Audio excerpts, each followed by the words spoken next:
This is Cafe English from Venture English. Thanks for coming in. We'll be talking about topics that come up every day. Get your listening practice, new vocabulary, and even some useful idioms for your next conversation with friends or colleagues. Hi everybody, Paul Preston here, Cafe English. Welcome and thanks for joining me. And this week, I've been talking a lot about technology topics off and on over the past few months. And I guess that's because they're really part of our modern world and they're topics that you're probably talking about a lot, maybe every day. And so I thought, well, it's a great topic to practice. And also, there's a lot of interesting things going on, a lot of which I don't understand. But I don't need to understand it to talk about it. And so that's what we're going to talk about today is AI, or artificial intelligence. You probably know it as AI. Maybe you don't know what AI stands for, but that's it, artificial intelligence. And there is also the concept of machine learning.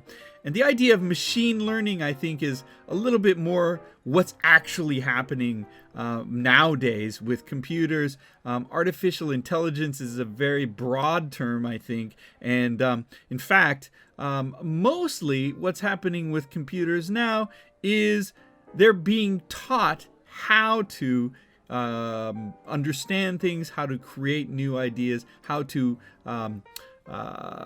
teach themselves, I guess, and become more aware of what's going on in the world. Now, how does that work? Well, basically, previously, I guess, a computer was just programmed to do a thing, and it would always do that thing.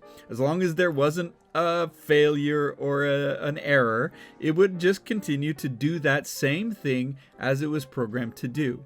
But machine learning came about and said that the machine itself will do something, observe the outcome, and then modify the next behavior based on the outcome of the previous one. So the machine is developing and changing its activity as it learns or as it continues to do things. So this is a very different way of observing the world and also programming computers, of course, because more or less now computers are taught to learn and to begin to understand. Well, we've seen some of this maybe for the past decade or more.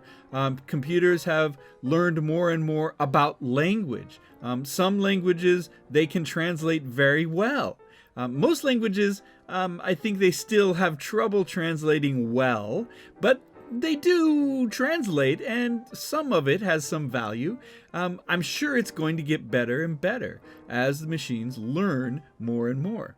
And ultimately, the machines are going to be able to go beyond that action, observation, changing action, observation, and they're actually going to be able to logically deduce or induce behaviors, kind of like a human brain.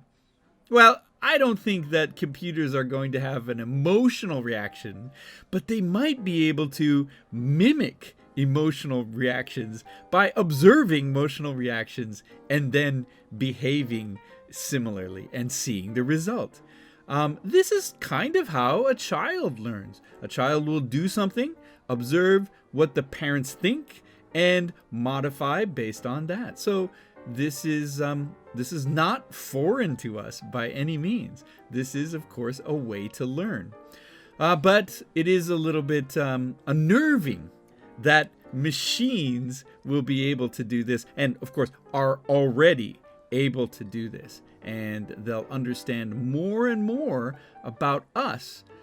Now, they might not care like we care, but that kind of doesn't matter at some point, because when the machine becomes its own fueling source and continues to grow and develop, well, of course, it's going to survive. It's going to continue to grow and develop, and that's going to become its motivation.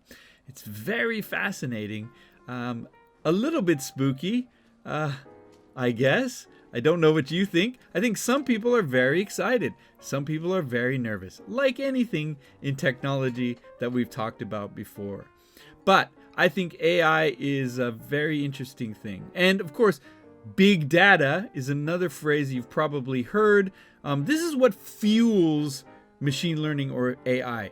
The more information that you can give a machine to make a decision and to observe that, of course, the better decision it's going to make.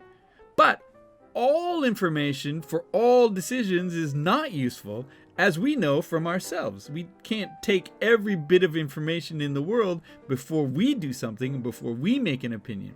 So deciding what information the computer needs and what information it should be provided is part of the challenge of big data.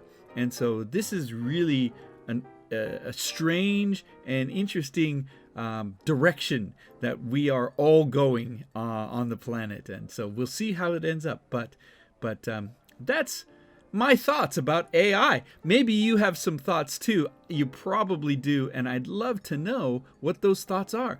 Write them down in the chat and I'll certainly answer. Thanks for listening, or thanks for watching, I guess, this episode of Cafe English. And I hope that these episodes are helping you.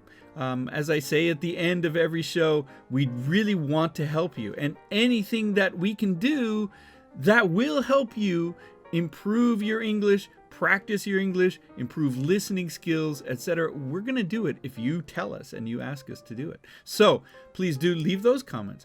Come to our website, VenturEnglish.com, and tell us what you'd like there. Also, while you're there, you can join, become a member, use some of the resources there, maybe take some of our courses, or even sign up for a session with me or my teaching partner, Gareth. Please do come. We really would love to have you. You can sign up for the newsletter also, and you can check out our podcast. Look at our other YouTube channels, or YouTube shows, same channel. So, yeah, hope you will do that. And thank you for joining me this week. Had a great time at Cafe English again. Hope to see you next week. Thanks, everybody. Bye-bye. Hey, I just wanted to let you know real quick, maybe you have some concerns about how you're writing emails. We have a course for that at VenturEnglish.com. It's an email writing course. It goes through a lot of details about how to write emails and gives you a lot of advice about how to structure, how to use the right phrases and the right words, and also how to read emails that come to you. So check out that email course at VenturEnglish.com. If that's something that you think you can use, I think you'll enjoy it.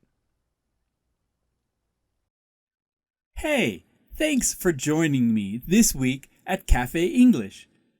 If you'd like some more English practice, why not check out some of the other programs on the Venture English channel?